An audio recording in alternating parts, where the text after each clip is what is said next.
taking.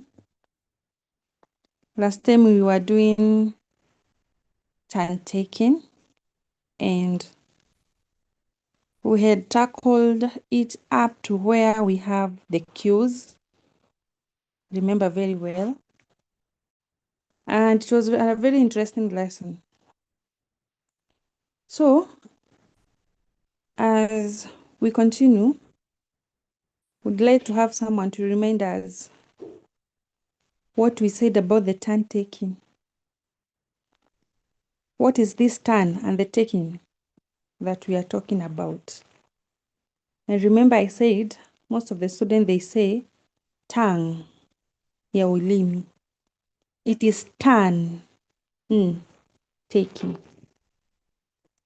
So someone has to remind us what is turn taking, so that we can continue, and maybe what we said about this turn taking. We have one person to remind us. Teacher, it's waiting for others Yes. to finish talking, maybe in a conversation without interrupting. Then you take your turn to speak. Yeah, very good. So generally, it is waiting others to finish speaking so that you can speak. That is turn taking. So, we did ways of achieving smooth turn taking, and we can see them, and those phrases that we are supposed to use when we want to introduce turn taking. Then after that, we tackled turn taking cues, the turn taking cues, how you can signal a person that you're done, you're finished speaking, and it is their turn to speak. So we are in violations in turn taking. Violation in turn taking. How can you violate turn taking? What can make you not to follow the guidelines of turn taking? That is what we will begin with. But before then, which are the signals? Which are the signals that can tell you that it is your turn to speak? Which are the signals? Let me hear from you. Which are the signals that can tell you, or you can use? Long Yes? pause. Long pauses, very good. You have long pauses. Another one?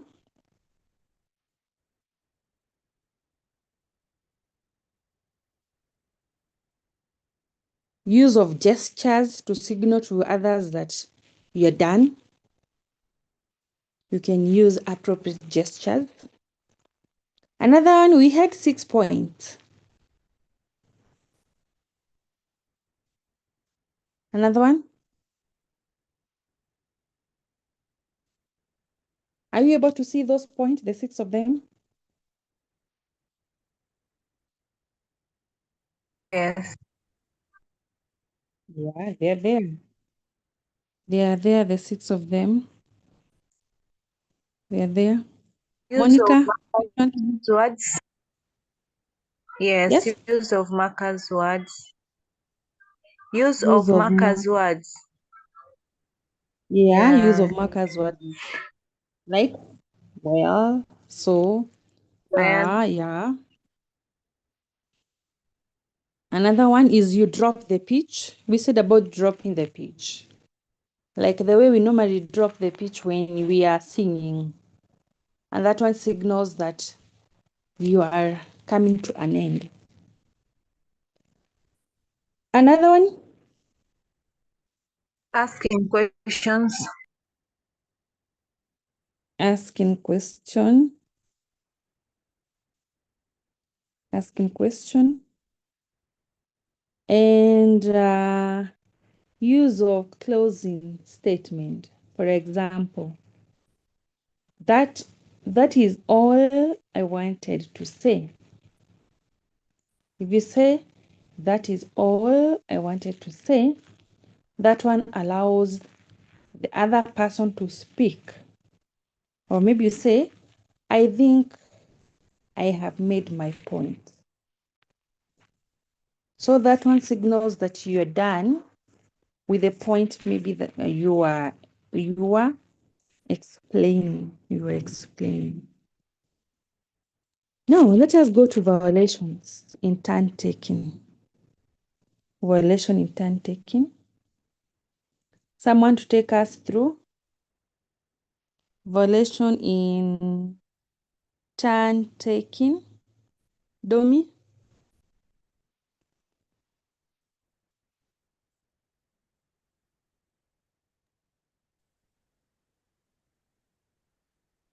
Domi? I start from here. Okay, I'm reading. Hmm? Being a cyclical process, turn taking starts with one person. Sorry for that. Domi, what are we handling Yes, now? What are we handling turn take now? or violation. Violations. Yeah, Okay. violation. Okay. Violations in turn taking. There are 5 well-known turn taking violations in a conversation. They are interruptions, overlaps, grabbing the floor, hogging the floor, and silence. Do you know what they really are? If you don't, read the explanations for the violations in that order. Number 1, inhibiting the speaker from finishing their sentences during their turn. Talking at the same time as the current speaker. This is interruptive overlap. However, cooperative overlap is encouraged as it shows you are interested in the message. Interrupting and then taking over the turn before being offered it. Taking over the floor and ignoring other people's attempt to take the floor.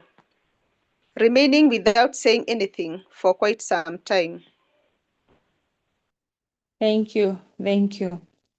Those are violations. How do we violate the turn taking? 1, we inhibit the speaker from finishing their sentence during their turn. This one is very common. Maybe if you have a burning point and you cannot wait for the speaker to finish, you inhibit the speaker. You give your point before it is your turn. Talking at the same time as the current speaker. Here, you can talk in 2 different ways. We've been told that there is one that we encourage, that is very encouraging and shows that you have interest in the message. And then we have another one that is very interactive. The one that the point that you're giving, maybe it is contrary to whatever it's been saying. That one is interruptive. But when you talk and the speaker is talking and it's something encouraging, that one is called cooperative overlap. From there, it's when another violation is, it's when you speak. When you speak before you're given, you are offered to speak. You decide to speak and there is no signal, you are not given a signal. There was no long process.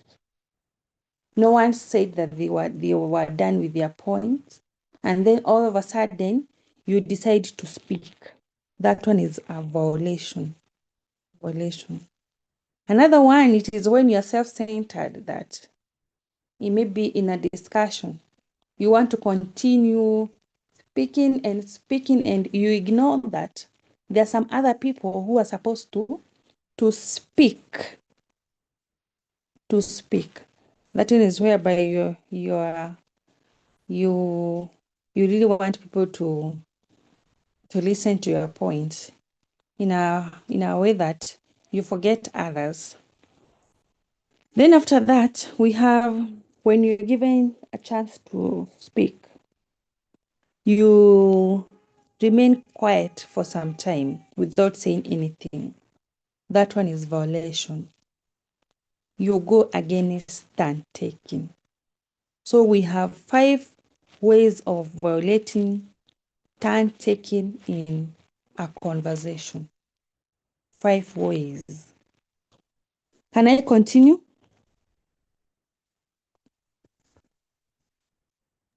Yes. I hope there's something that you write in somewhere, because I said these Yeah. discussion that we're having, it will enable us to answer the question in turn taking. We first discuss all the points, we get a clue and know what is this turn taking, and then after that, we start exposing ourselves to some questions.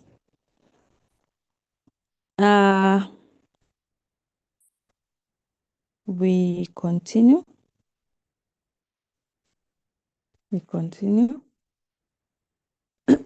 The list of turn-taking phrases. List of turn-taking phrases. When you want to interrupt, how do you interrupt when you're observing qualities of a good turn taker? How do you interrupt without violating turn taking? 1.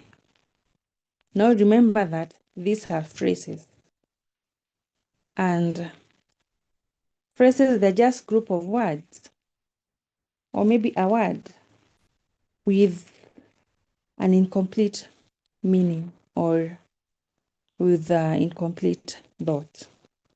So which are these phrases that you can use when you want to interrupt? Phrases number 1, 2, 3, domi. Domi?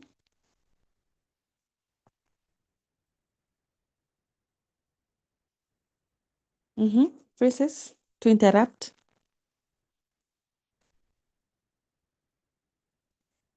Domi is not there. Catherine, phrases to interrupt. The list of Yes, yes. turn taking. The list of turn taking phrase to interrupt. Point 1. Before I forget. Point 2. I don't like to interrupt, but. Point 3. I wouldn't usually interrupt, but. Topic. Point 4. I'm afraid I have to stop you there. Point 5. I will let you finish in a minute, second, in a minute, stroke second, stroke moment. Point 6. May I interrupt? Thank you. Thank you. So when you want to interrupt in a turn taking, these are the good phrases that you can use.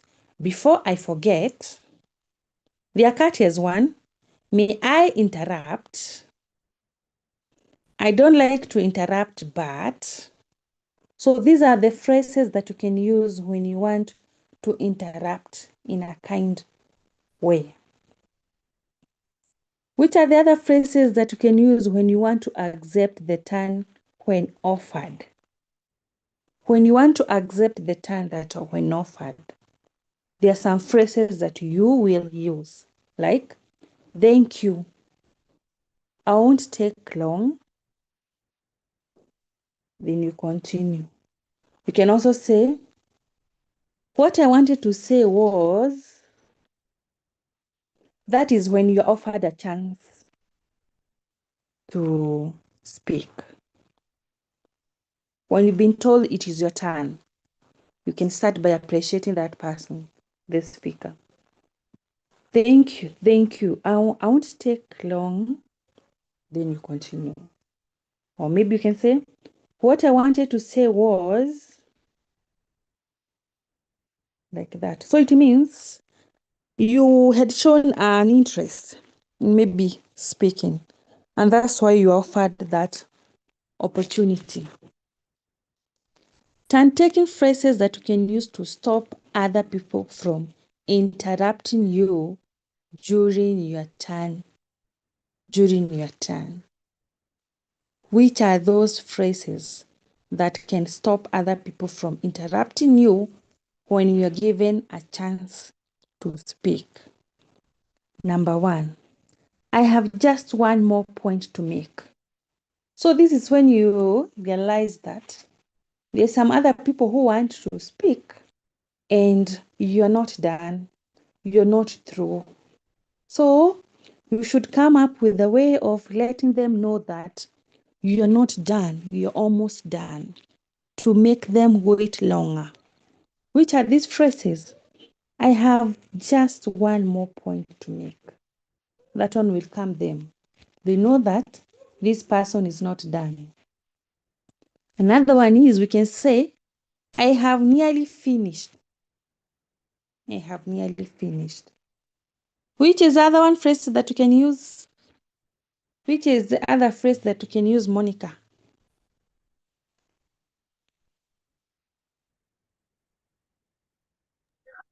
The one to accept, or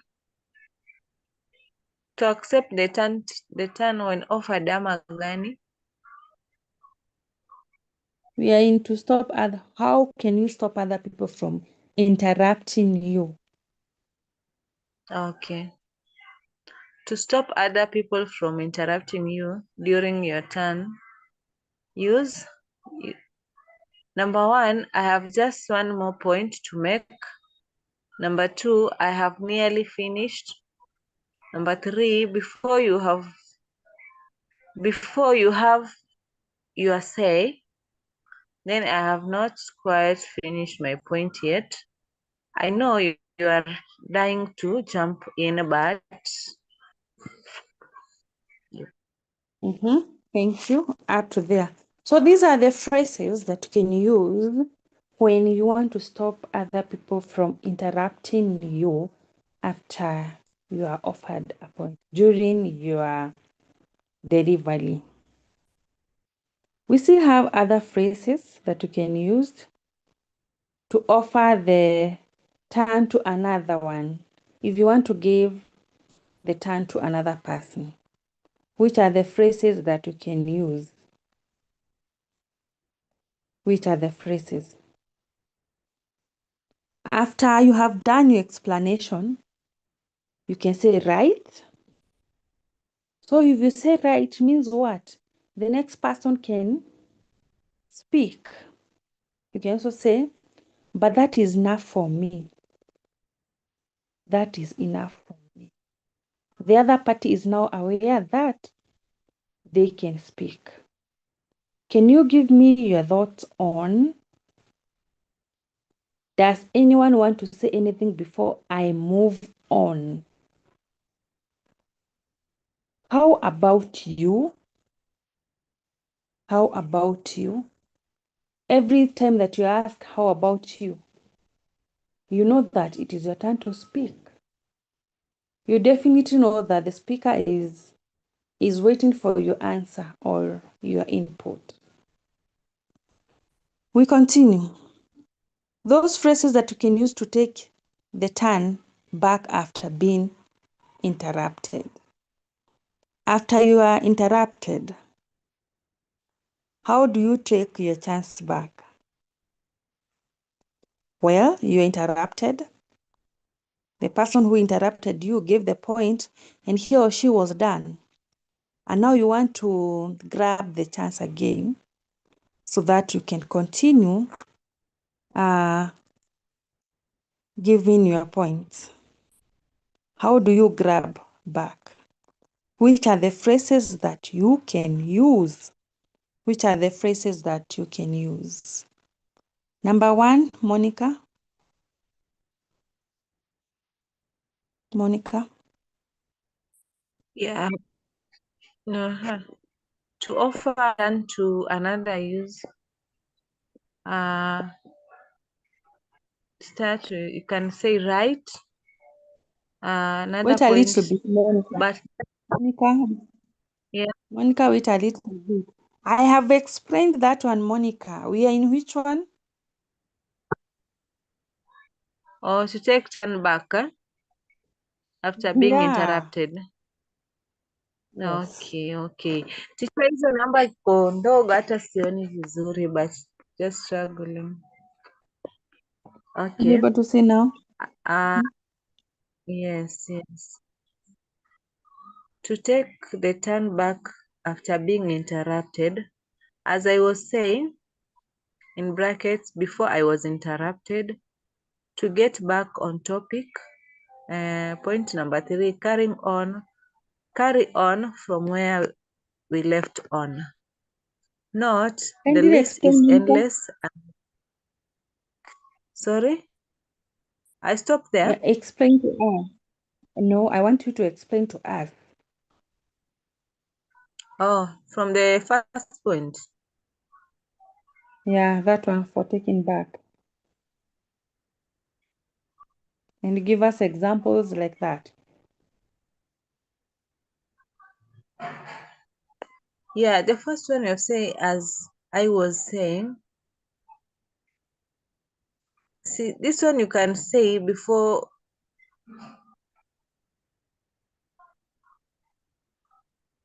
Yeah, you can say these words as I was saying before I was interrupted. Like that, madam. Like how Maybe you are now? talking. Maybe you are talking and somebody interrupted you. Then you can, maybe you are addressing the audiences, then somebody interrupted you. Now you're going back to whatever you are explaining. You can say that as I was saying, blah blah, before I was interrupted. Yeah, that's way. Another one you Yeah. can say. Another one. To get back on the next point.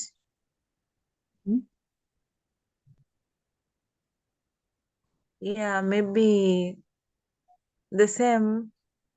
Maybe you are also interrupted. Share now explaining them. I'm understanding them, but explaining somehow some zingine ziko tricky to explain, but you can just understand them. Okay, well, thank you for that. So, this is after you're interrupted. You wanted to explain a certain point, but someone decided to speak before it was their turn. So, how do you continue?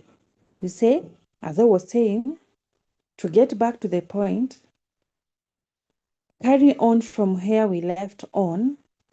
Those are phrases that will enable the audience to prepare to continue listening so that they can continue listening.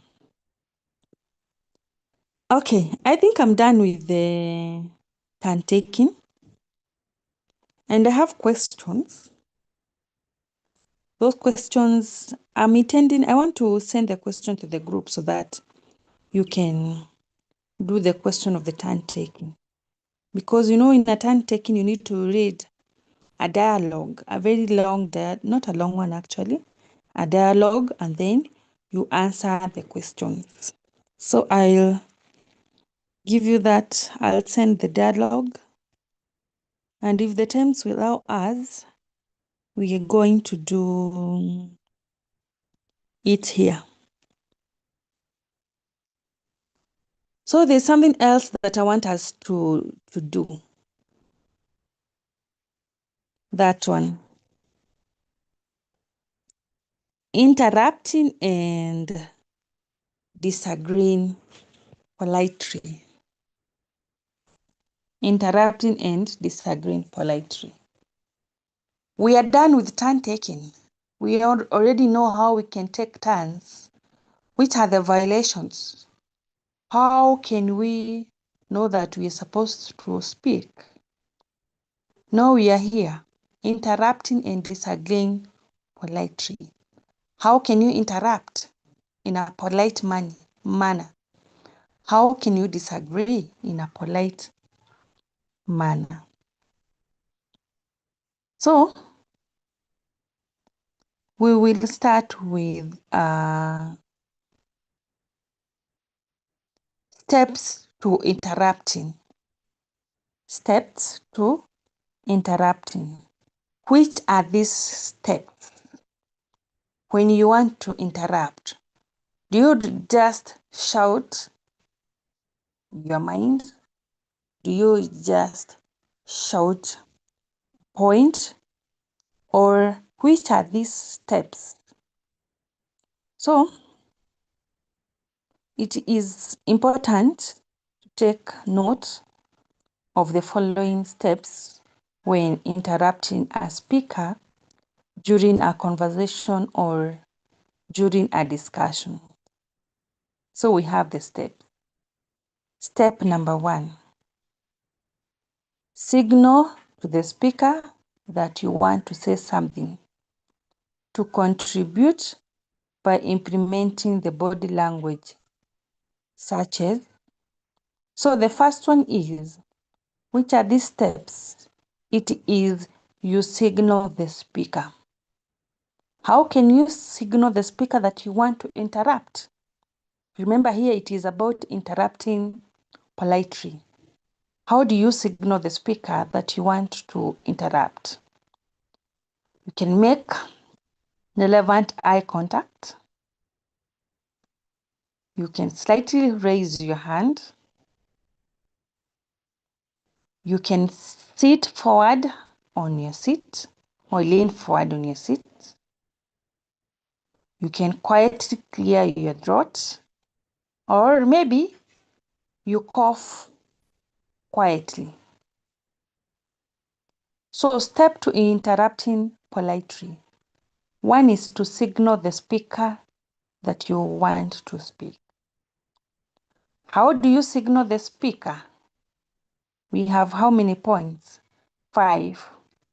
So how do we signal the speaker that you want to speak? How? Kate? Catherine, how do we signal the speaker that you want to speak? By raising your hand. Huh? Clearing the throat. Mm-hmm. Coughing quietly. And when you're raising your hand, you do it slightly. You know, there is a way that you can raise your hand and it will not appear politely. So you just raise it slightly.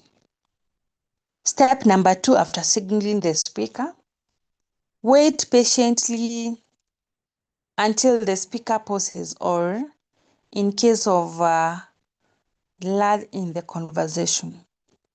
After you signal the speaker, you have to wait.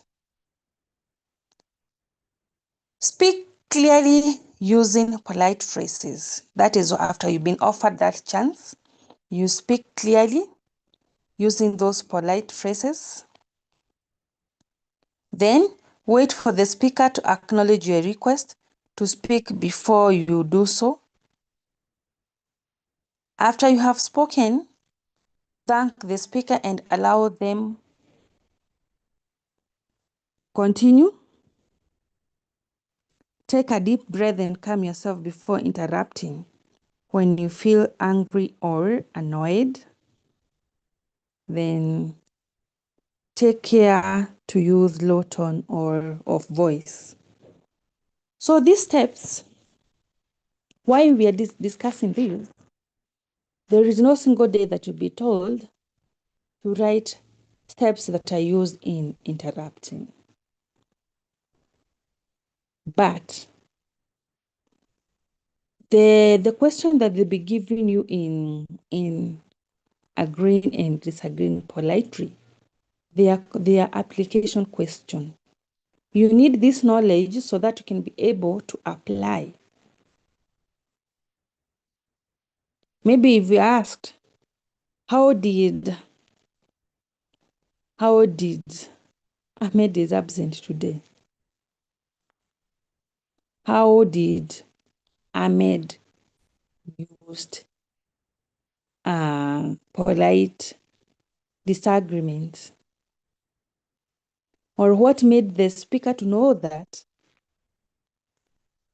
What made the audience know that it was their chance to speak? So they will not give you a direct question like the way I'm teaching here. It must be an application question. You apply from whatever we have discussed. I'm giving you a question so that we can see. Which are the things that you're supposed to avoid when interrupting? Which are the things that you're supposed to avoid when interrupting politely? You know, there is interrupting and there is interrupting politely. So here we are on politely, in a polite way. How do you interrupt? Which are the things that you're supposed to avoid? 1, unnecessary interruptions. Even if it is politely, avoid unnecessary one. Then, finishing speakers' sentences. Interrupting to correct the speaker unnecessary. Speaking harshly or using disparaging comments. These are things that you're supposed to avoid. Even if you are agreeing, you are interrupting politely, you should avoid having unnecessary interruptions, finishing those sentences. Do you know how they finish the sentences? Like they say, it's when you give a sentence and before you're done with the last word, they're finishing them for you. Good morning. Before you finish the word morning, they have already finished that one. So that one, we should avoid it. We avoid speaking harshly and correcting the speaker unnecessarily. Phrases that are used in interruption. Who will take us through the phrases that are used in interruption? We look like how many? Like 5. 5 will be enough. Phrases. Monica? Okay, phrases used in interruption. Below is the list of phrases which you can use to politely interrupt someone. Point number 1, may I say something here? Number 2, I'm sorry to interrupt, but. Number 3, excuse me, may I add to that? Number 4, do you mind if I jump in here? Number 5, before we move on to the next point, may I add? Number 6, sorry, I did not catch that. Is it possible to repeat the last point? Number 7, I don't mean to intrude. The other point, sorry to butt in, but then will this be a good time to? Then the other point, excuse the interruption, but then I hate to interrupt, but then the last point, I know it is rude to interrupt, but. Thank you. Why we are reading this point is to allow us to have materials for polite interruption. You know, some people, at times you really know that you're supposed to interrupt politely, but which are the exact words that you can use? You know that before you engage in a conversation, you have to to ask for permission. You have to interrupt politely. But which are those words that you're supposed to use? Which are those phrases? We have so many other phrases. These ones, they're just but examples. May I say something here? I am sorry to interrupt, but these are polite ones. Even if the person was explaining a very important point, but then again, you start with, I'm sorry to interrupt, but the speaker will be kind enough to wait to allow you to interrupt them. But if you interrupt in a rude way, the speaker is speaking and then all of a sudden, you shout an answer or a question. You don't even raise your hand. You're just speaking as the speaker is speaking. That one is interrupting in a rude way. We have interrupting in a very polite way. So these are the phrases that we can use. And many others. And many others. Do you have a question for that? Any question?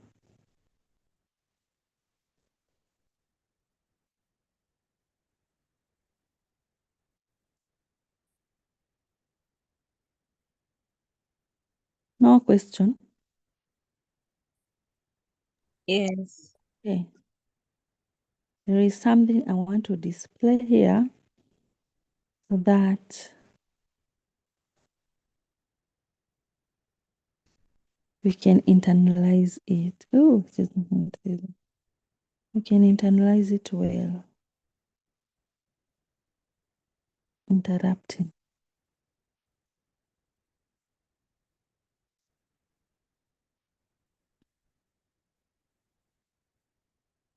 Oh, this one is what we have done. Let me check it. Okay.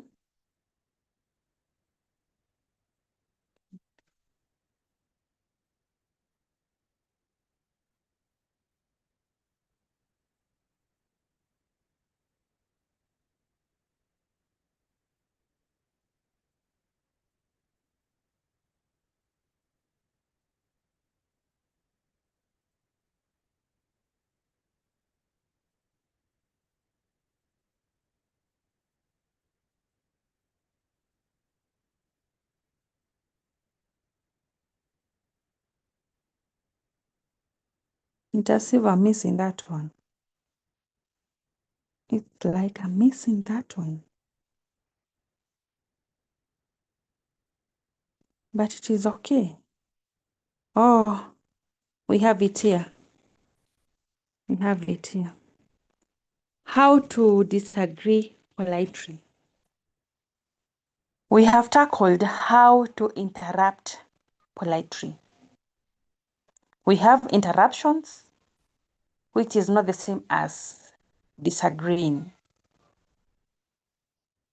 Now, how do we disagree politely? How do we disagree politely? Who is reading for us? Yes, who will read for us? It's okay, read. Domi? Yeah. Huh? Okay. Disagreeing politely expressions. I agree up to a point, but I see your point, but that's partly true, but I'm not so sure about that. That's not entirely true. I am sorry to disagree with you, but I'm afraid I have to disagree. I must take issue with you on that. It's unjustifiable to say that. Thank you, Domi. Can you start with the tips that follows will help you? Start from there. It was very necessary. Domi? Tips, eh? Oh, from the top. Yeah. Okay. How to disagree politely. The tips that follow will help you handle disagreements without annoying the other person in a discussion or discussions, I think. Actively listen to the other person's point of view. This helps in showing respect and understanding of the other person's perspective. Stay calm even if you feel angry. Acknowledge the other person's point of view before the buts. Disagree only with the person's idea but not the person. Use polite phrases to respectfully disagree. Speak in a low tone. Give some credence to the other person's point of view before challenging it. For example, say, it's partly true that I bought this phone at a cheap price, but up to there. Very good. Yeah, very Okay. good. Thank you. So, how to disagree politely? You know, when you are disagreeing, maybe it could be whatever the speaker is saying might be annoying you. But again, here, you have to disagree politely. So, what do? You listen attentively, you become calm, you acknowledge the other person, you disagree with the point and not the person. You use polite phrases, you speak in a low tone. So those are the things that will make you calm. Those are the things that will make you to disagree in a very polite way. First, you have to listen. If you really feel that this point, you cannot stomach the point, you stay calm. You don't feel angry. Then acknowledge. Then disagree with the point and not the person. Hapa ndio issues hukua. You really don't love that point.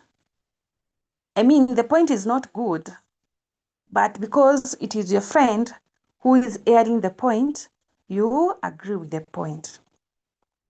Now, the point is very good, but whoever is giving the point, you don't love him or her. You disagree with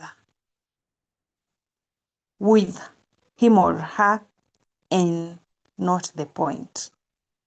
So every time you're disagreeing, make sure you disagree with the idea and not the person. So here are the expressions that you're supposed to use when you want to disagree.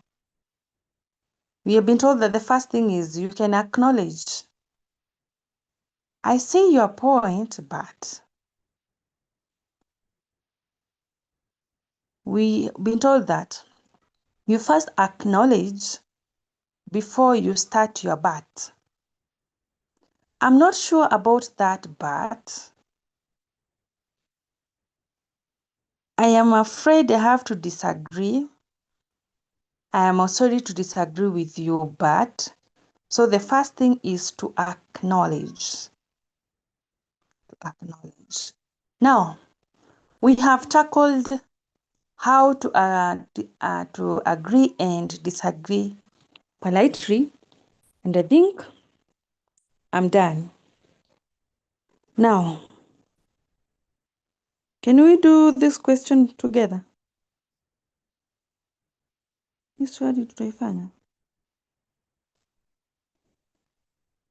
There is that conversation there between Amina and Brian. I think I should give you like 5 minutes to go through the conversation so that we can see which are the questions that we can get for agreeing and disagreeing. Because I told you in this topic, the mastery of content in Form 4, you're given a dialogue, a piece of writing, you read, and then you extract the answers from the conversation. So let me give you 5 minutes. You read that one, and you do question A. You read and do question A.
Are you through?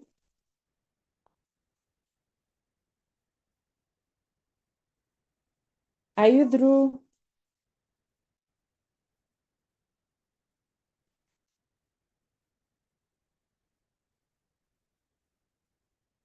Are you done?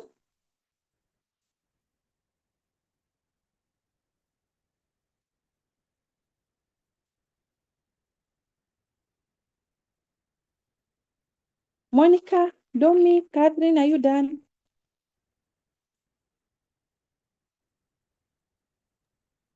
Teacher, we can continue. You're through? Yes.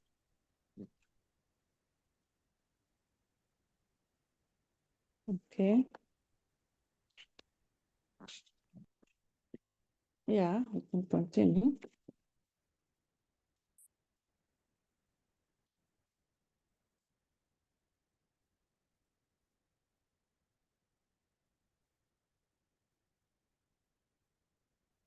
Ways in which Amina demonstrates politeness in disagreeing.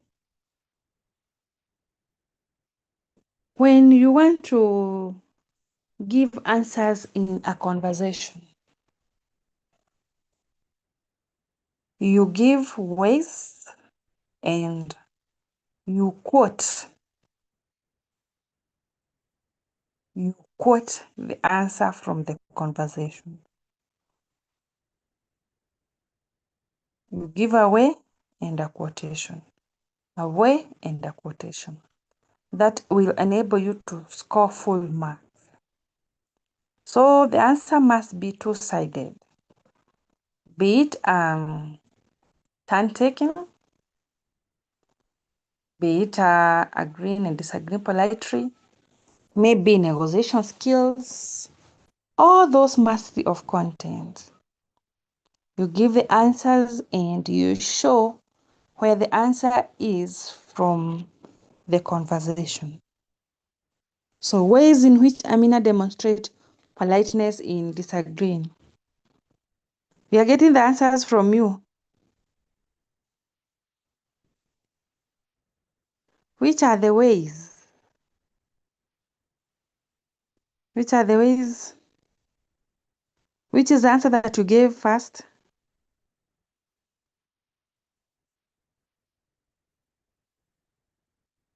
The answers that you gave?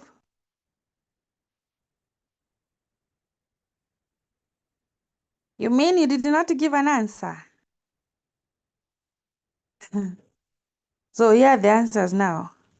Ways. I've read the conversation and I know that you have already done the same. Ways in which Amina demonstrates politeness in disagreeing. Who will read for us?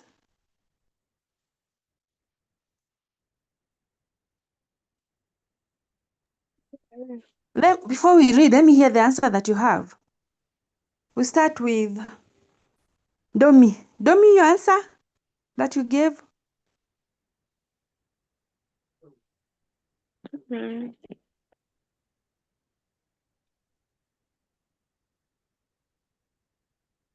Which are the answer that you gave? Ways in which Amina demonstrates politeness in disagreeing.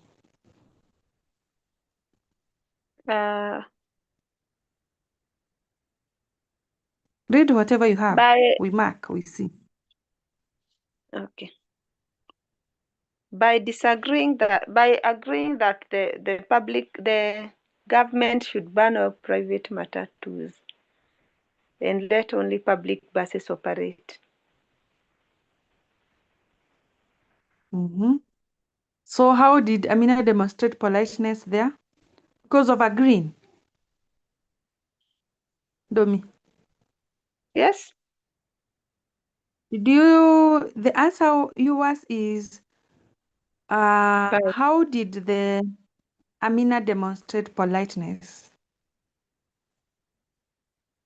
Mine, I said by agreeing that the government should ban.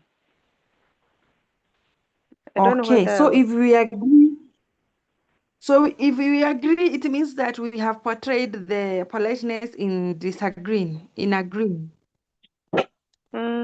Agreeing to disagree. Agreeing to disagree.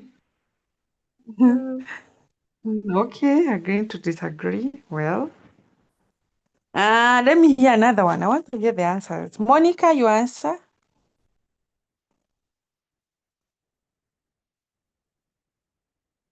Monica, Sikumalizia madam. you don't have even 1 point. Yeah, I was doing, but at the same time kanaangalia mtu wa hiyo side not here. Oh, it's okay. It's okay. Kate?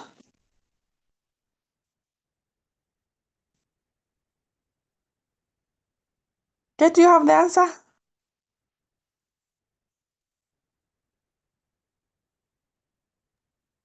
When she say maybe, Mm-hmm.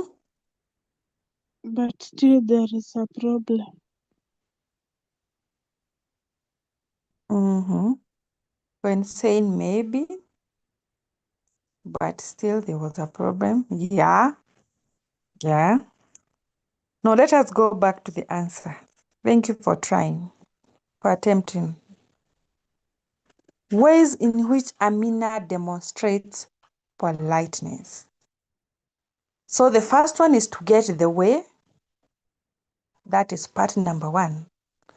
And part number 2 is where. Where do we see that way that we have identified? That's when I said that the answer must have 2 sides, where and the quotation. It is this way. Where do we have that way in the conversation? Like answer number 1, acknowledging the other person's point. It is acknowledging which other person point? Acknowledging Brian point. How? How now? So here we want to quote. For example, when Brian offers a different view, he says, maybe, which shows she is considering his opinion rather than dismissing it outright. Like we were told in disagreeing politely, the first thing is to acknowledge. You acknowledge that point that was given, then you bring your idea. So here we have acknowledging Brian point. Then, which is the idea? What was that idea that was acknowledged? When Brian says, maybe. Are you getting what I'm saying?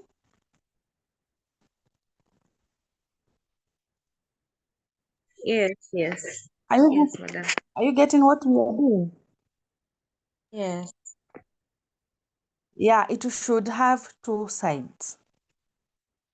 Ways in which Amina demonstrates politeness in disagreeing. Using a calm tone and language. So it means that she was using a calm tone and language, or maybe others might decide to say using polite language. We read for us the calm tone and the polite language. Someone to read for us that point and point number 3. Using a calm tone and language. Although she holds a strong opinion, she avoids aggressive or confrontational language. Open-minded response.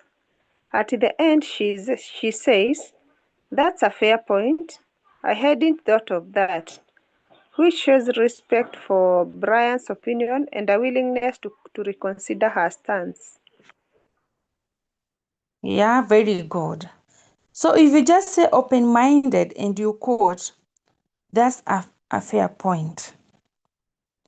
I had not thought of that. Without even explaining further, you're supposed to earn the 2 marks. You're supposed to earn the 2 marks. So here my point is, make sure you give the 2 points, the 2 sides. The 2 sides. We go to question B. B.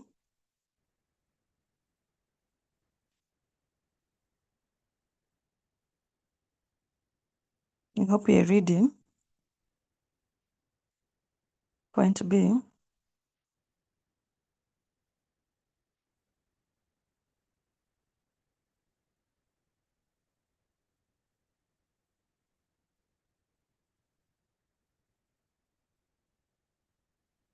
Now,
Tommy, you're the one to explain for us question number C, and Monica question number B.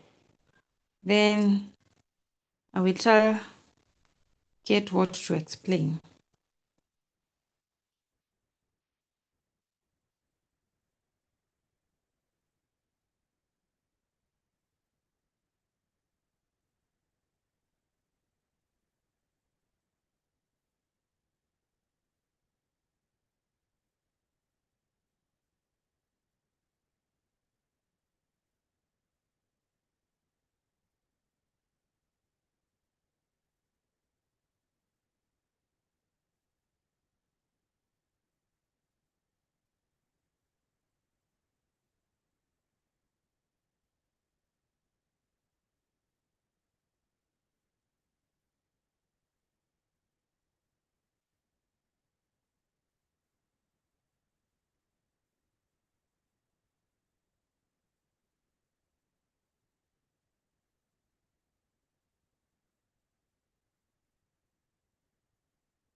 Are you through?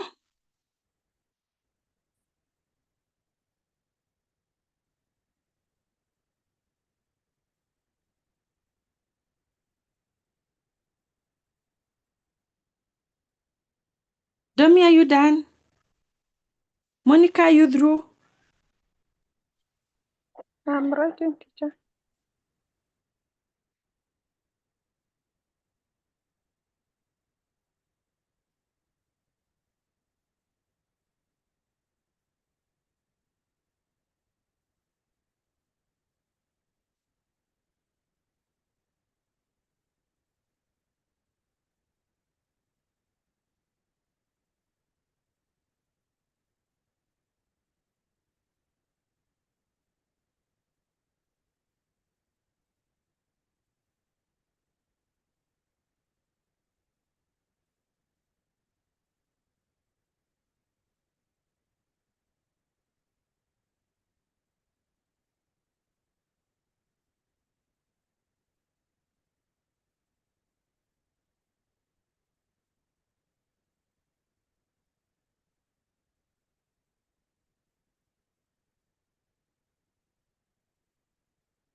Teacher, for me was C. Yeah, C. In C. Yes. We start with C. It's okay. What about Monica? Monica, are you done with B?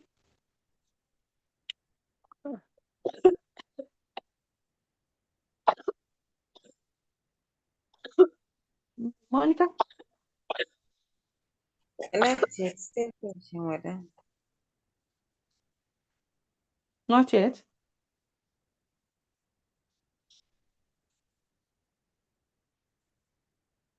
Yes. Yes. Yes. So hurry up. Domi, let us wait a little bit, Monica, to finish. Okay. Teacher, let us continue as I finish. Will you capture whatever you'll be explaining?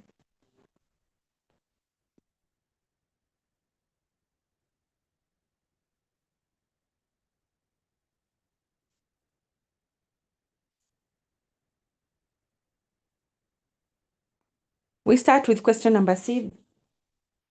Continue. Okay. Cues the speakers use to indicate they want to contribute to discussion. For me, number one, I have written use of calm language. For example, where Brian says, in brackets, listen carefully, notes, then speaks calmly and gently. Where he says, I see your point, Amina.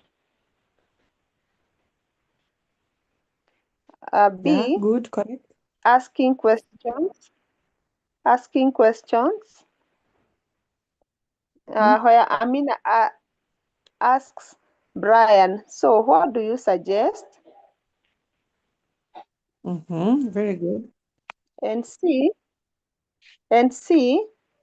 using polite phrases, where Brian tells Amina, I'm not so sure about banning them, but I do think stricter rules and better management could make a difference. I found those three.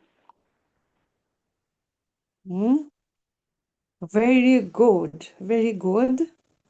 You have given the two sides of the answers. You have the three.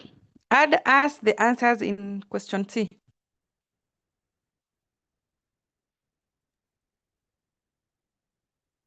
Add those one in question C. Take us through the other three. We see whether they're different with the one that you have given. Where's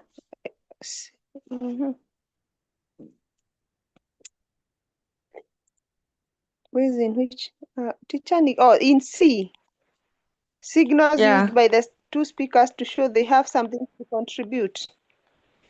Okay. Yeah. Amina uses phrases like exactly and so what do you suggest to engage and prompt further discussion. Brian uses I see your point and it's partly true to indicate he's actively processing and responding to the conversation. Then Brian nods and listens carefully, which shows attentiveness and readiness to speak. Both maintain a calm, respectful tone, showing openness to dialogue and contribution. Very good. Very good. Those are the signals.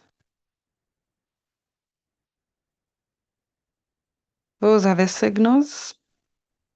The main idea here is not getting the answer for this conversation. It is knowing how to answer the questions. Are we together, Kina Catherine, Domi, and Monica? Because next time you might not get this conversation, but the question is, will you be able to get the signals? We go now to question B. Take us question B, give us your answers, and then you take us through the answers that we have.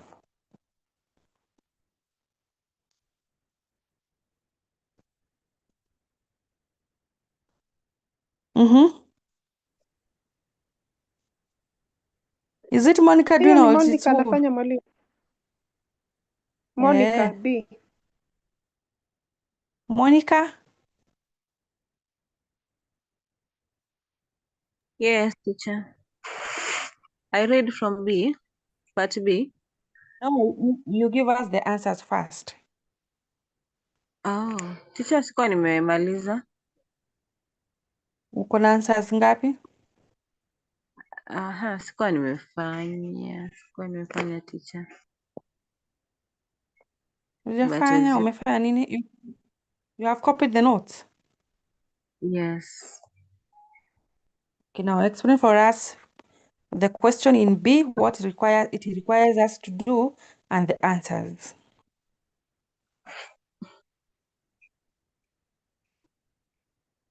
Polite disagreement rules that followed by Brian. I just write the same, teacher. Niliandika tu hizo the same. Before you read the answer, can you read the question? Oh, the question. Yeah.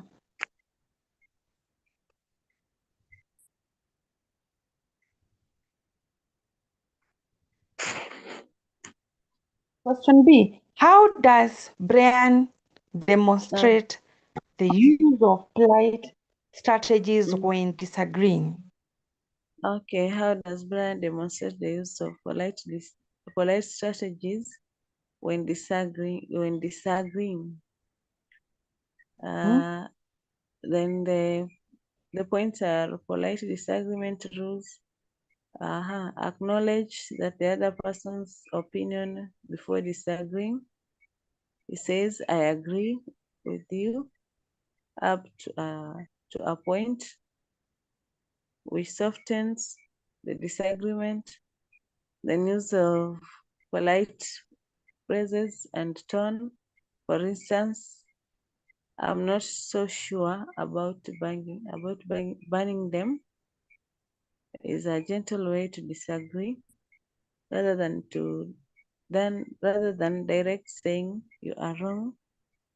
Then provide a reasoning to support his disagreement. He explained his concern by pointing out the matatus are essential in areas public buses does not reach, which shows he is reasoning rather than opposing for the sake of it.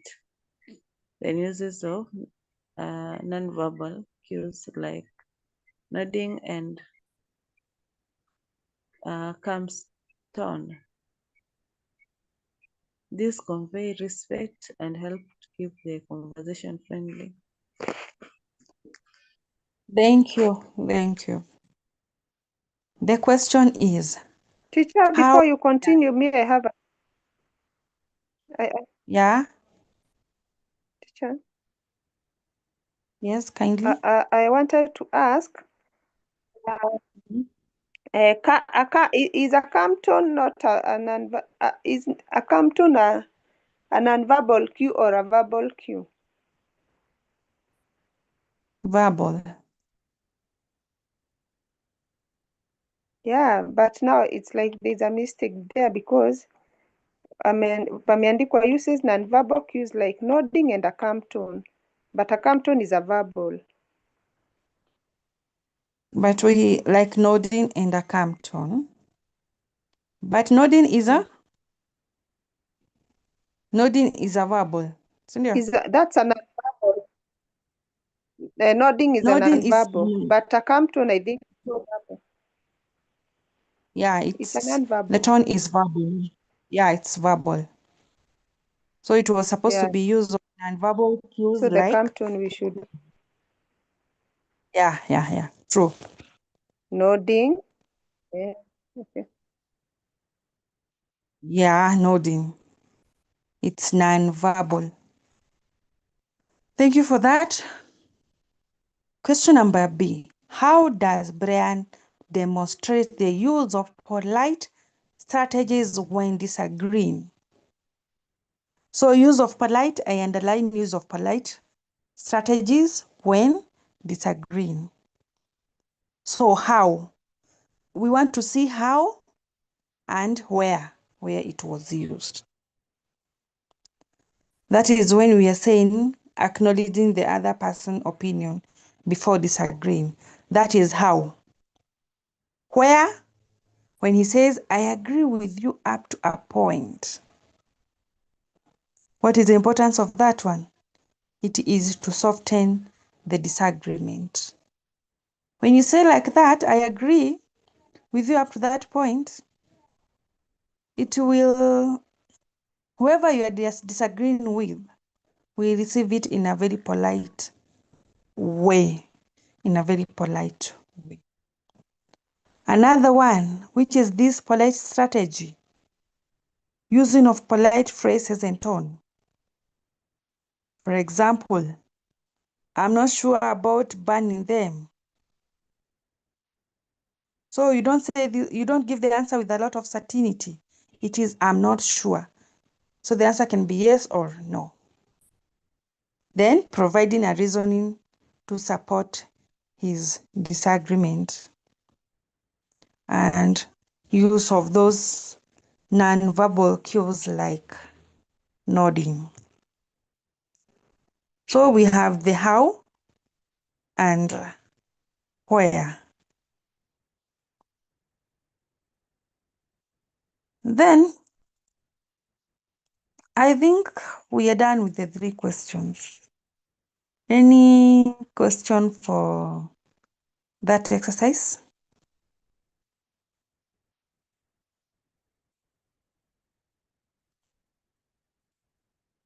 Any question for that exercise? I think I should send you this exercise, you visit it again. Yeah, it's okay. Yeah, instead of you giving another and a new one, I can send this one, you revisit, you go through the notes and you do the 3 questions. Do you have a question that you want me to clarify? But I Yes? think, teacher, we have done this one. You can send it. We go through it at our own time. Maybe you can send another one we do together.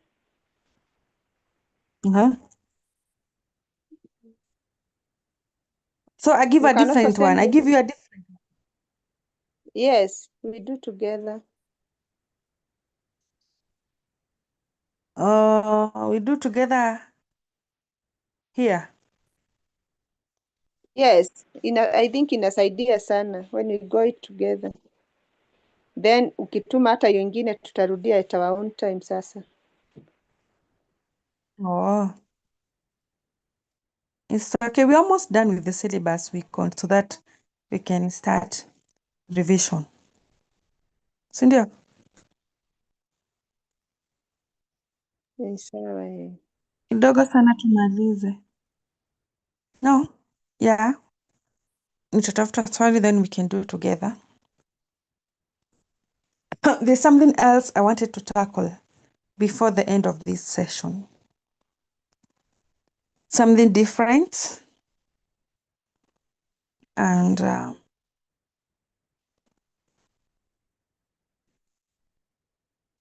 it is a mastery of content in Form 4. It is a mastery of content in Form 4.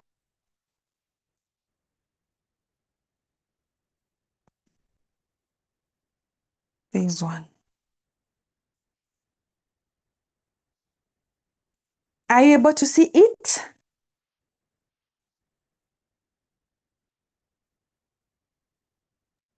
Yes, the negotiations. Yeah, negotiation. Mhm. And from 4, we have turn taking. We have agreeing and disagreeing politely. We have negotiation skills. Once we are done with this one, we only have one remaining. Listening attentively. Listen attentively. So, negotiation skills. Negotiation skills.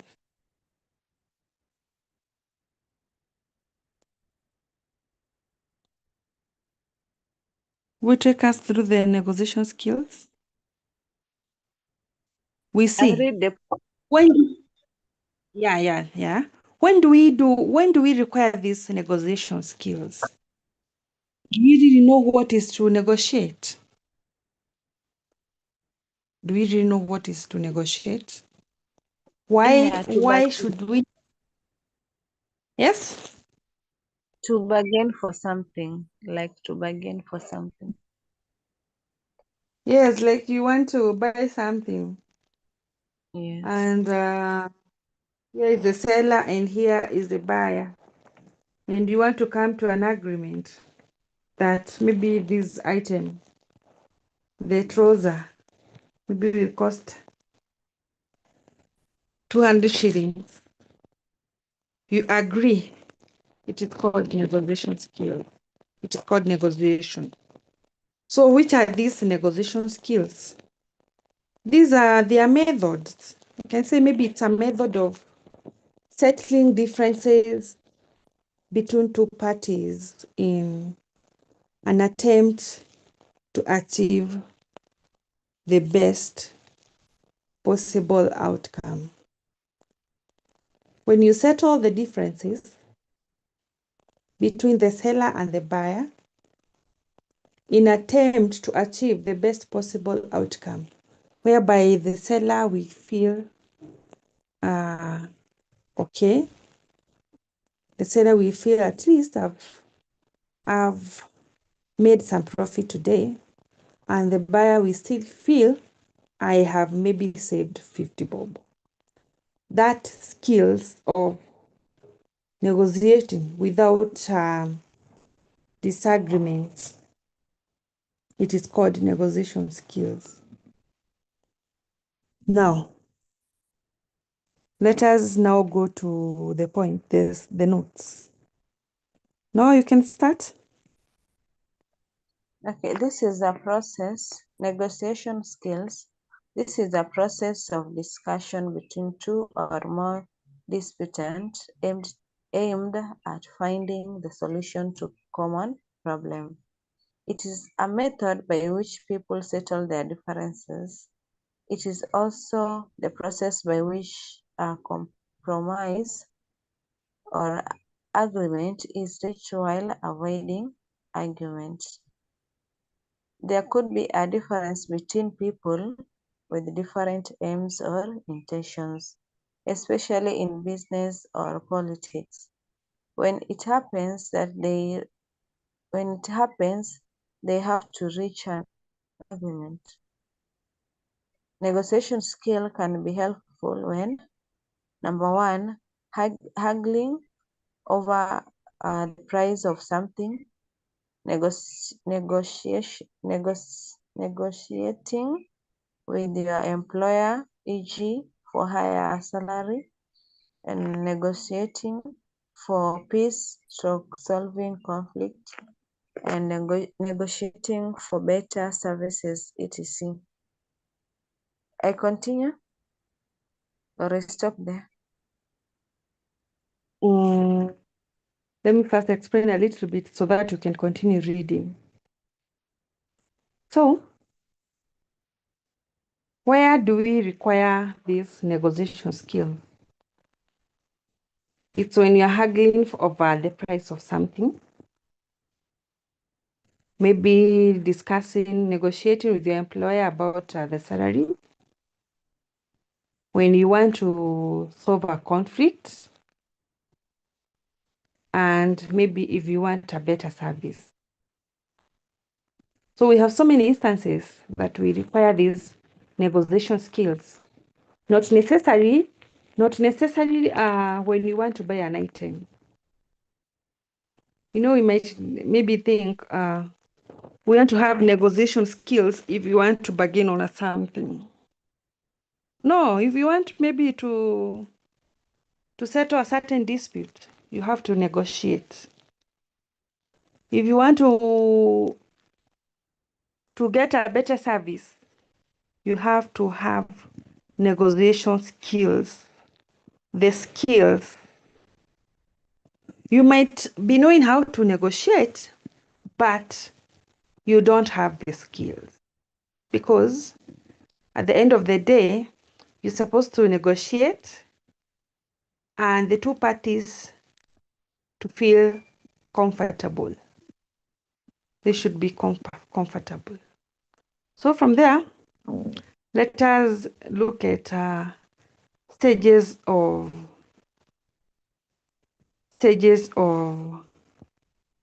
negotiation. But maybe before we go to the stages of negotiation, let me hear from you. What are the importance of negotiation, according to you? Why should we have those negotiation skills? They help people to come together to an agreement or to solve issues. They help people to come to an agreement or to solve issues. Another one, why should we have, very good, why should we have the negotiation skills? Why? Why do you require the skills?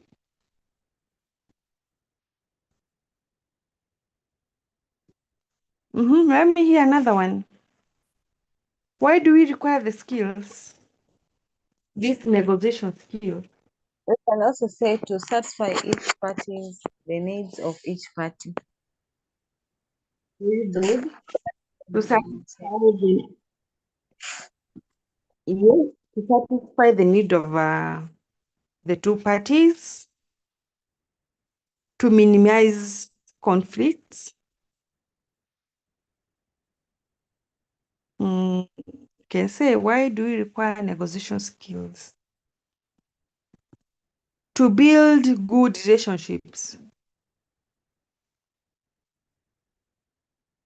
Yeah, it can be used to build a good relationship.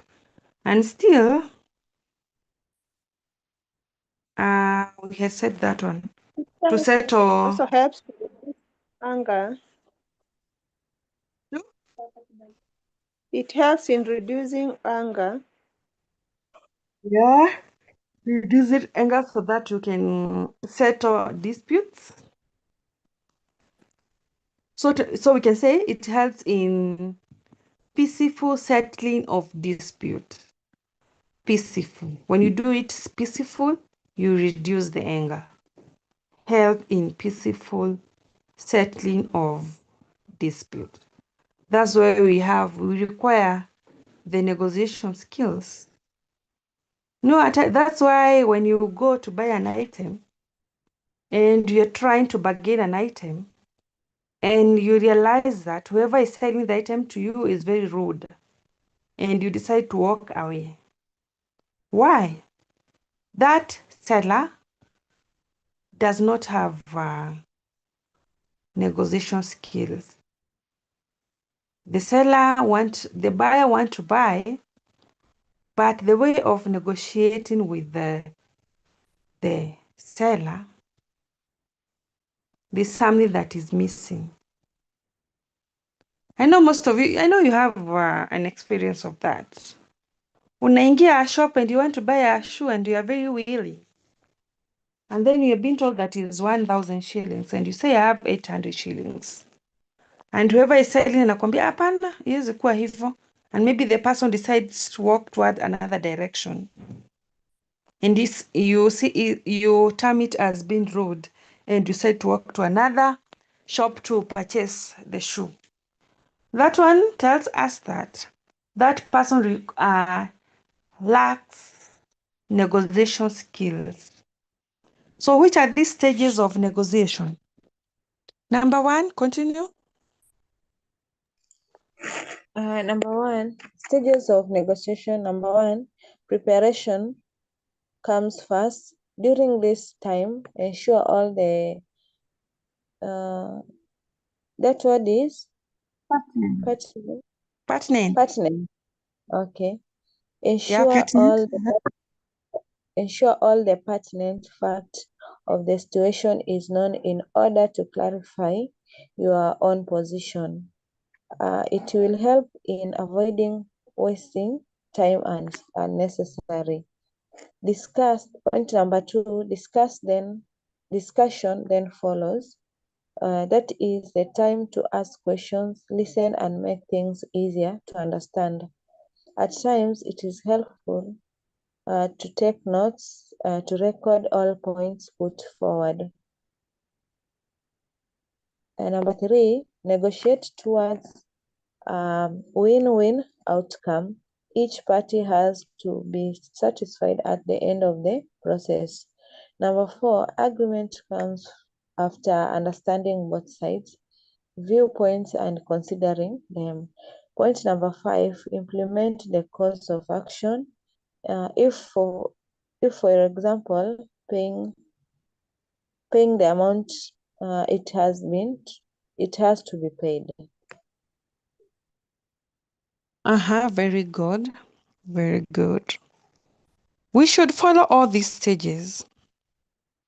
One should lead to another. You cannot start by paying. They should follow each other's like this. So stage number 1 is the preparation comes first. When you want to buy an item, you go, you have to see it. This is the shoe that I want. That is called preparation. You take the shoe. Are you convinced that this is the one that you want? Or maybe if it's about a conflict, listen to both sides. Listen, gather information before you start discussion. Then after you have all the information, discussion should follow. Discuss well. Then negotiate towards a win-win outcome. If there are two parties, do not take sides. Ensure that the two parties, both of them, they will feel there is a win. No one will feel like it's a loser. So you need to be neutral. That is when you want to settle a dispute, when there is a conflict, you must ensure that there is a win-win. Then after that, you agree. If it's buying an item, you pay. So after agreeing, you implement the course of the action. Pay that item. So these stages must unfold the way they are appeared in here. We have 5 stages of negotiation.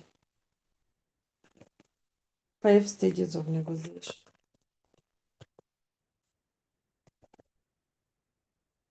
Are we okay up to that point? Yes. Yeah. And in negotiation,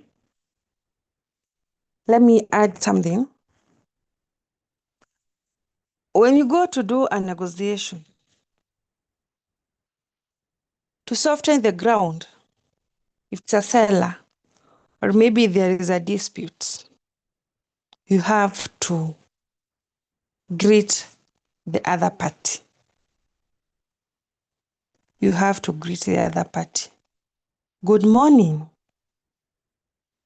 You say maybe if it's good morning, then you say, I'm interested with a shoe.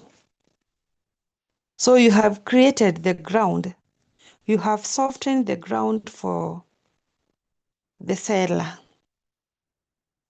But you should not just enter the shop and start surveying the shoe or start listening to the conflict without greeting the parties. Most of the time, when it is a question for negotiation, most of the question, number one, they will ask you, what is the purpose of the greetings in the situation? What is the purpose of the greeting in the negotiation?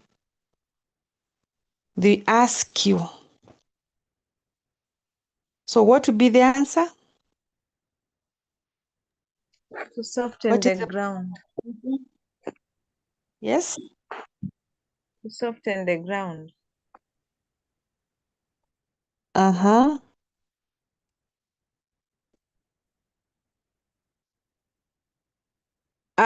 I think it is to soften the ground well. It is to establish good rapport. Can you capture that one? To establish a very good rapport. You establish a good environment for the discussion. To break the ice given. To break the ice given that the both seller and the buyers are stranger. The moment you do the greetings, you have started connecting. You establish a good rapport. You encourage the other person to continue having a conversation. Teacher, excuse me. Yes. Yeah. Rapport is the same with the environment. Yeah. So one When can you say use you the create word. to establish rapport, it means you establish a good environment. Okay. And when it comes to the stages of negotiation, should it be the first point before preparation? Ama should which number should it follow? About Not York before. 7. Actually, it is well, the preparation comes first. How do you prepare for the negotiation? It's the greeting. The greeting falls under the preparation. Okay. Yeah. I think I'm done with the stages of negotiation. Let us go to points every negotiator should consider. What should you consider? Who will take us through?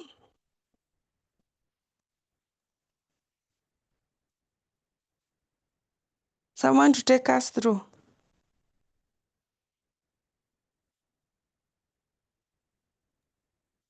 Just starting from where the stages.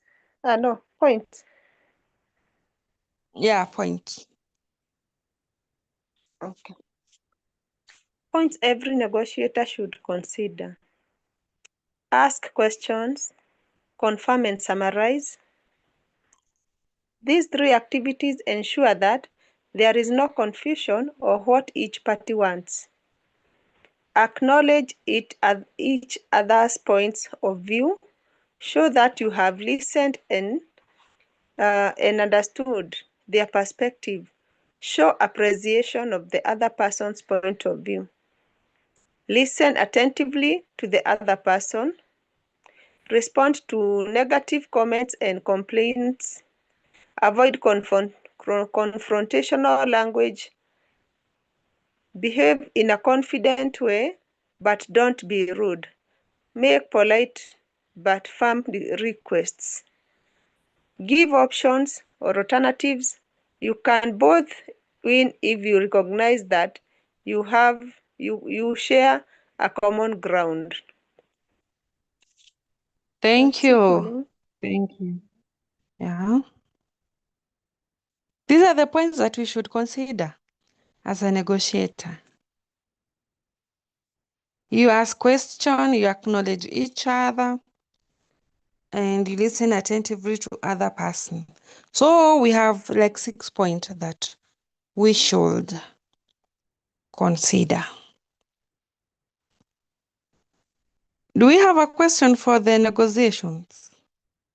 I think I'm done with turn taking, negotiation, agreeing and disagreeing politely. Yes, No do you have a question. question? No question. I have, as I said, we are going to do some question together. I will display a question for negotiation, and we have not done for turn taking, so that we can do together. So I will send it to the wall. You go through it alone. Then in the next lesson, we shall start with that one. We first discuss it together. Now, there was something I had prepared for us to do, and you did not show up for the class early enough. But I can see we still have some few minutes. I had prepared for like 2 question, division question. And for Form 1, this one. This one. It is just a question for Form 1, a revision question to remind you about the mastery of content. Is this one for Form 1 or for Form 2?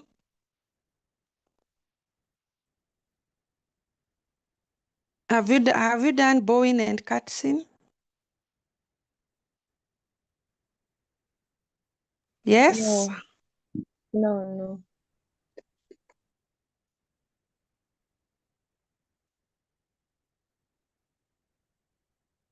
Do you know what is bowing and cutscene?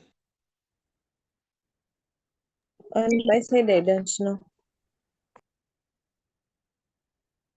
So it means we have not done the mastery of content for Form 1. Have we done personal space? Respond. No, teacher. Etiquette? Yes, etiquette, yes. Okay, so you've done etiquette, you've not done bowing and cutscene, and personal space you've not done. Yeah, personal Appearance and spacing. grooming? Teacher, Eh, personal spacing, I think mwalimu alitusikia kiasi, alitueleza. So, eh. yeah, I can remember. But Oh, hii, yeah, ndio hatujafanya. tujafanya hii bowing and cutscene. Yes. So, it's a revision question. So who will tell us what is bowing and what is cutscene? Who will tell us what is bowing and what is cutscene? Mtu mmoja tuambie. Bowing is like bending down, bending, like unashuka chini, unanyenyekea. Like the way, It is, yeah, it is like,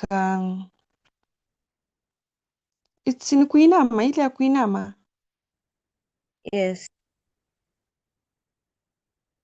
You lower your head forward towards, you lower your head towards,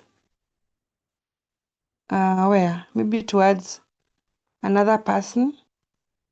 You bend a little bit. That is bowing.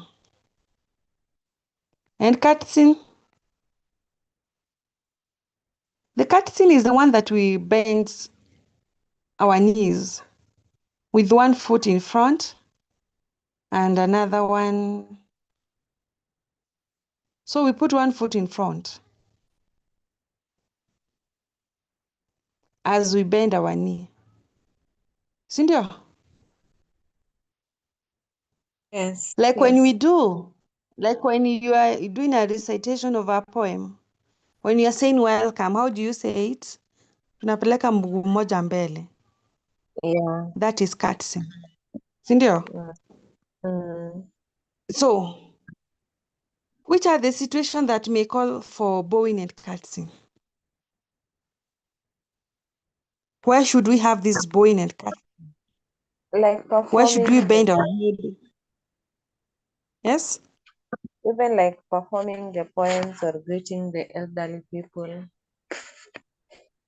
One, greeting an elder or respected member of the society. Before and after performance of a song, poem, or maybe a narrative. So before, you say welcome. After you're done, you say thank you. We still do that. Where else do we bow and curtsy? When worshiping God.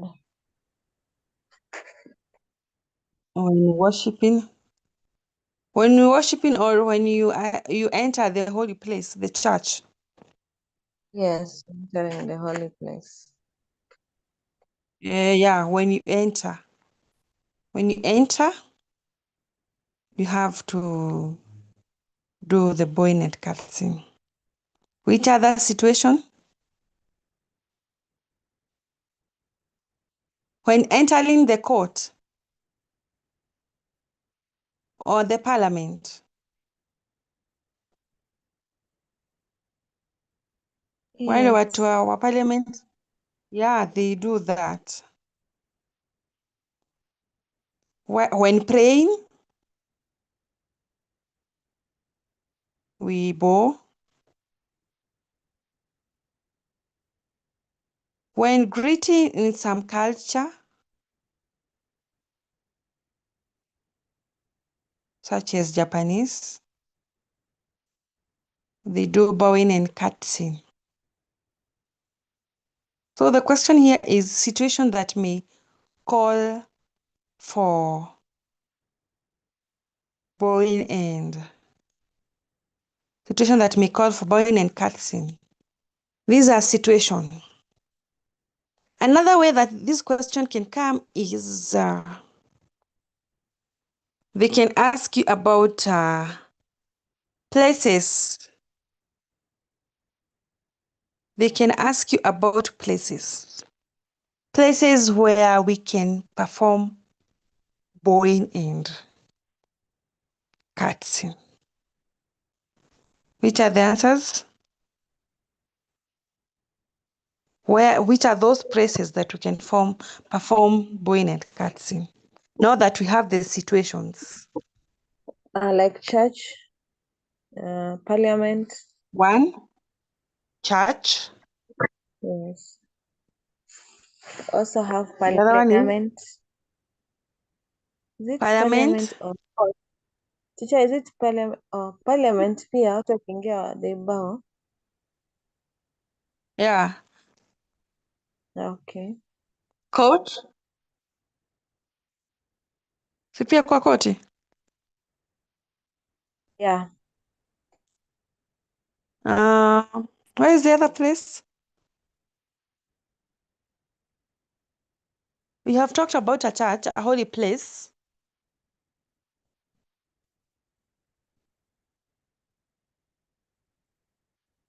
So we have 3 places.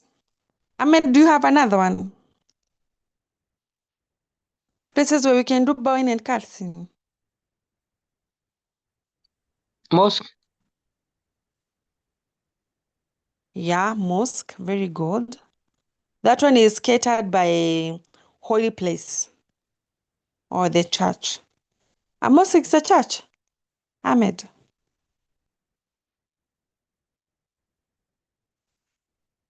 No. Ahmed, a mosque Yes. and a church is different. Yes. Oh, yeah, it's the same. Teacher, excuse me. They are both sacred places. Yeah. They So, can fall so we under. can say Mm. can fall. Under sacred places.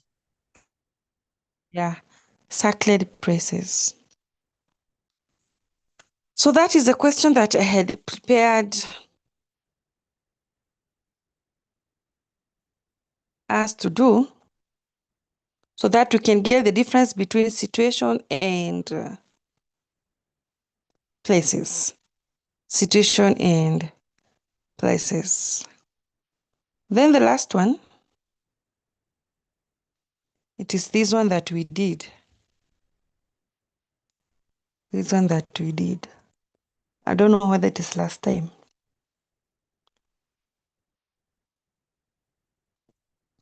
Ahmed, read the question.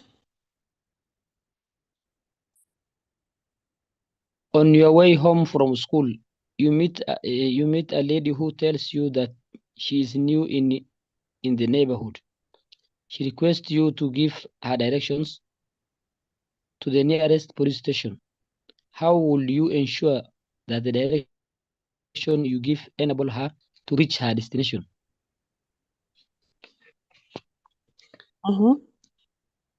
Thank you. Let me hear the answer from you. And you should give complete answers. I want to hear the answers from you and a complete answer. How do you ensure that the direction you give enable her to reach her destination? We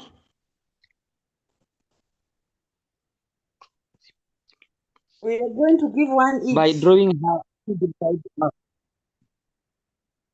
Yes? By? Drawing a simplified map. Drawing a simplified map. Yeah, drawing a simplified map. But you are asked, how would you ensure that the direction you gave enabled her to reach her destination? How would you? How would you? So I'm expecting your answers. You begin your answer with I would. I would. So the answer that you've given Ahmed is I would give her a simplified map. I would must be there for you to score the full marks. I would give her a simplified map. We are doing this question because I realized that we are missing I would. And if you just list the answers, giving simplified map, giving landmark, you will not score. That is how strict paper 1 is. I would. So let me get answer number 2. Teacher, And you you give can a also, complete answer. okay, I could also say that I will estimate the time where she is to the police station. The time. Yeah, I will estimate the time from where she's standing to the police station. Any the time it will take. Like from where she is, it may take 20 minutes to reach maybe the police station. The rough time. Okay. So I would estimate the time that will be required. Yeah. Yes. Another one. I know all of us we have the answers, but how to put it so that we I can will score the mark? Yes. I will mention to her the landmark. Very good. I would mention to her the landmarks so that it can serve as a guide. Yeah, very good. I would mention to her permanent landmarks.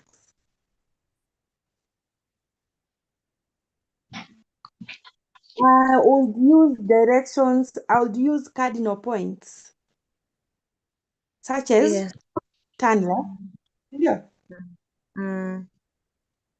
Turn left, turn right, like that. Now, I know all of us, we can be able to give the answers of these directions. The only thing that was missing is how to score the marks, how to give complete answers. And I've guided you. So every time you see, how would you this and this, you should start with I would. No, and it is not only in this question. It applies in paper 1, mastery of content. The paper 1, you should give complete answers. I think this one marks the end of our lesson. Today, our lesson had a lot of talking. We were supposed to interact so that we can reason together. So I'll send the question for negotiation and the other one that we've done. 2, we have done 1 question. So I'll send 2.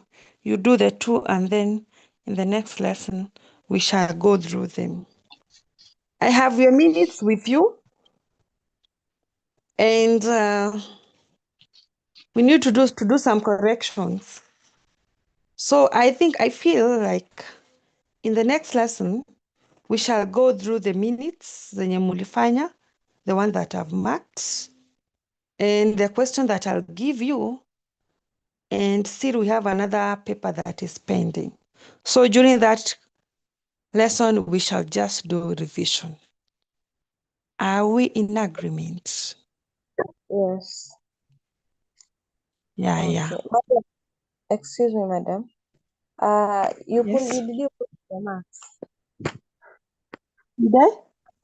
Did you put the marks after marking? Mm-hmm. This one after marking the minutes. Yes. Kwanza yako ni gani, yenye imeskaniwa ama yenye haijaskaniwa?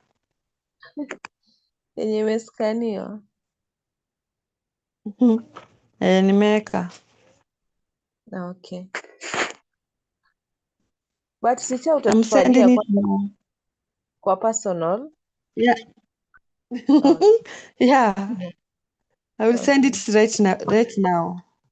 Okay. Sawa, thank you for attending the lesson, and you enjoy your night. Hey, madam. Thank you. You're welcome. Thank you. Welcome, and Ahmed, you are late.